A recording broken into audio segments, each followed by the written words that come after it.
That's good stuff. Hello guys, welcome back to the channel. Today I'm talking about Big Fish on 4K, a movie that I recently picked up. And yes guys, I did pick up more movies than this, but I'm still getting through watching all of them, and I want to thoroughly be able to review them and give my thoughts. Wow, I cannot say that. I want to give my thoughts on those movies, but I want to be able to actually watch them.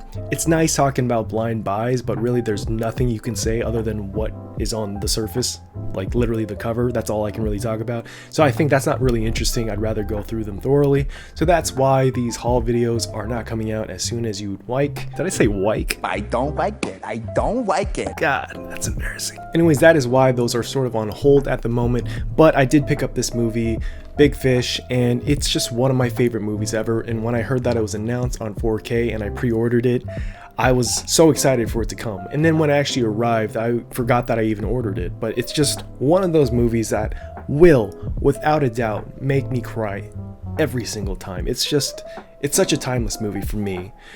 While there are some things in the movie that are a little bit dated in terms of how they treat certain stereotypes and certain treatment of certain characters in the movie might not pass in today's culture, it's forgivable because overall the story is just so imaginative. It's so Tim Burton. In essence, this movie is about retaining your childlike imagination and carrying that forward and creating stories and being interested and invested in taking your reality and making it something more than it really is. If I had to choose the reality of my own life versus an imagined version that's elevated, artful, imaginative, I would choose this version, the imaginative one, every single time, because that's just kind of what we seek as human beings. We want more out of the lives that we have or have been given, and some people get tossed a better hand than other people. And so Edward Bloom is a character that's just so central to this story because he's literally narrating the entire film,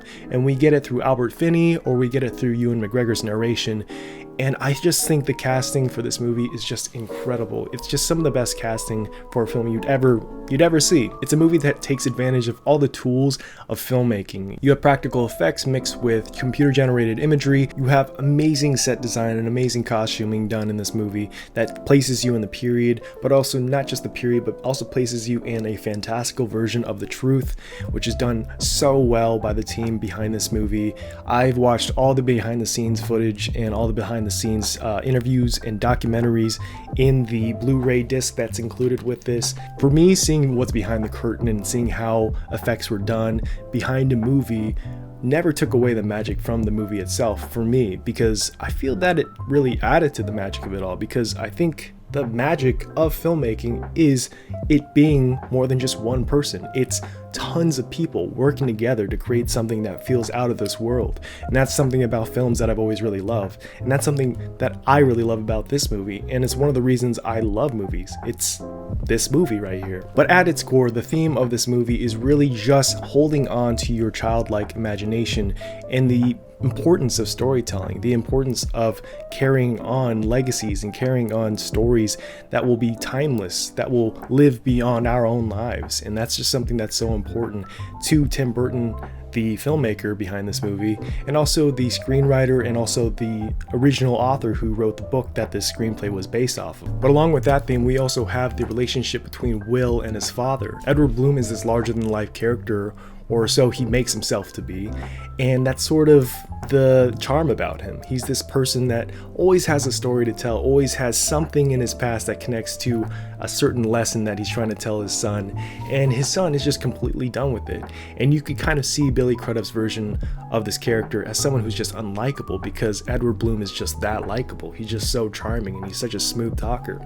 But you see the push and pull between them, because you see moments where Edward Bloom's real life is revealed through real encounters that Will has with the people that were in his life. But towards the end of the movie, we start to see little pieces and little hints that maybe what Edward Bloom was saying wasn't entirely false. Maybe there is some truth to it. And I think that's the beauty of this movie. It takes a character like Edward Bloom and makes someone who any of us, if we had them in our real lives, we would call a compulsive liar. But it takes that element and says that this is just a person who just loves to create something more out of what he was given. It's such a crucial element because throughout the story we know that Edward Bloom is someone who always felt like he was intended for something greater, for something more, literally a goldfish in a small bowl. And throughout the film and throughout the narration, his stories of him going beyond and doing all these great adventures and meeting all these interesting people and characters along the way are just ways of him telling his son and communicating to him that you shouldn't just be satisfied with where you are. You should continue to grow. You should continue to pursue something. You should have fun with the life that you have. If you're dealt something, make the most out of it. And if you can, make more out of it. And that's something that I really love about this movie, which really gets me at the end. And I don't want to spoil the ending for any of you guys, but I will say the ending is just one of my favorite movie endings ever. It's just beautiful. It's beautiful examples of bookending. The movie opens up with a shot of a fish, and let me just say it ends with a shot of a fish, but everything that happens in between is up to you to watch if you haven't seen it. But it's just magnificent. Just one of my favorite movies overall. But I know you guys are probably wondering, oh, okay, what about the disc? What about the 4K transfer? Is it good? Yeah, it's pretty good. Now, is it the best 4K transfer that I've ever seen? I will say no, it's not. There are some things that were in the Blu-ray version that I was hoping in this 4K transfer they would improve upon, but it seems like they are just minor. There is an improvement in picture quality, and it does retain that film grain if you are a 4K lover. If you guys are a fan of movies shot on film before digital became sort of the mainstay that it is now, then I think this movie transfer will satisfy those needs. There are some dark values in this that the HDR doesn't quite do the most. It doesn't quite take advantage of improving a lot of the colors or some of the dark levels, especially when this movie goes into those dreamlike sequences where everything's so bright and highlighted.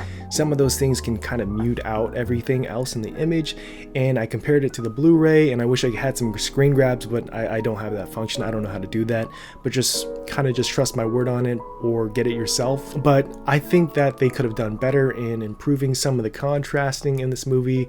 There are just some really hard scenes to look at in terms of how dark it gets. It feels like you're watching Solo, a Star Wars story, which I love that movie, but yeah, it's dark. You can barely see anything in that, and that kind of carries over into this movie a little bit, where you will lose sight of some of the characters just because it's that dark, or if there's a person wearing a dark suit, it will disappear into the background. You'll just see a floating white shirt and a black tie, and that's pretty much it. Oh yeah, and a floating head as well. So there are certain things there that I was hoping they would improve upon, and they didn't. Maybe it just wasn't something feasible based on the original film negative, but for myself, that was a little bit of a letdown. And the colors in this movie, while a slight improvement, didn't go as far as I wanted for the colors, but maybe that's just coming from me, someone who's colorblind, someone who doesn't really appreciate what real colors look like. Maybe that's why, but I was hoping that the colors would be bumped up a little bit more. But that aside, it doesn't detract from how this movie looks. I think the film grain structure looks really great. I think there are some really great details that you can see in certain sequences. I think if the lighting is fair and it's not too bright or too dark, right in the middle ground, there is a large improvement in certain quality of images, and you will get to see some better details. And I will say Spectre looks fantastic. I think the green was one of the elements of this movie that really did pop, along with red. So I will say there are a lot of good things, a lot of good reasons why you'd want to buy the 4K disc. But if you have the Blu-ray version and you're like, I don't have any money that I can spend on this 4K disc, I would say hold on to your Blu-ray disc and just wait for the price to bump down just a little bit. I think I bought this at full price, but if you can get it at 50% off, I think that's where your value really comes in, maybe even 25% off. But yeah, I wouldn't pay full for this transfer. I still think in the end, this is a movie that doesn't need to look incredible. It's not one of those movies where the spectacle is the image itself. While this movie has very striking images, great costume design, great set design, and things you would like to see bumped up in 4K if you were buying a 4K disc, and those are kind of the things you expect to see in much larger detail, I will say it's very incremental in my opinion, but to other people with a more keen eye, they might be noticing more details than I, so I cannot speak for myself to be a representative of everyone else, but in my opinion, it's a fair upgrade. It's worth it for me because this is my first physical version of this movie, so for me, it was worth it, but for others who have a Blu-ray disc, wouldn't say you need to go bust out your door and buy this. So that's all I'll say. For myself, I feel like it doesn't need to be a movie that needs to be bumped up for you to enjoy the movie better. I think it does add to it, but for me, it's always the story, the characters, and just the overall feel of the movie and the heart of it that really gets me motivated to watch it. I mean, I could watch it in any version and still feel exactly the same. But yeah, that's pretty much it, guys. This is my review of Big Fish and the reasons why I love this movie. It's one of my favorites. I've said that maybe a million times by now, and you're probably tired of me saying it. So overall, I hope you guys enjoyed this video. I hope I helped you guys make a decision on whether you wanted to buy this movie or not. But also, guys, I hope you guys are staying safe and well. I hope you're getting vaccinated. I hope you guys are enjoying life, much like Edward Bloom did. And yeah, I hope you guys are having a lovely day. So I hope you guys enjoyed this. Like, comment, subscribe, yada yada yada, whatever, doesn't matter. Thank you guys so much again and again and again. And as always, guys, I will see you later.